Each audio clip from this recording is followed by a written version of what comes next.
नाम है फरहीन मलिक और आप जब फोन पे सुनते हैं कि आपका मतलूबा नंबर दूसरी कॉल पर मसरूफ है तो वो आवाज मैं हूँ जो आपको सुनाई देती है हर जगह पे। जब आप कॉल करते हैं, के इलेक्ट्रिक पे कॉल करते हैं, पीटीसीएल पे कॉल करते हैं, पीआईए पे कॉल अच्छा, सास बहू के ड्रामों का जो आप बताती हैं, आज सास लड़ जाएंगी जियो पे, वो भी आपकी आवाज हम लोग बोलते हैं। मैं आपको थोड़ा सा बोल के भी दिखा देती हूँ। आपको के फोन पे जो आवाज आती है वो आती है, आपका मतलूबा नंबर इस वक्त बंद है, बराए मेहरबानी कुछ देर बाद कोशिश कीजिए।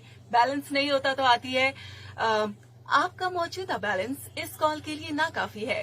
अच्छा, ड्रामों में जब आप सनसनी फैलाती हैं, आखिरी किस्त आने वाली है।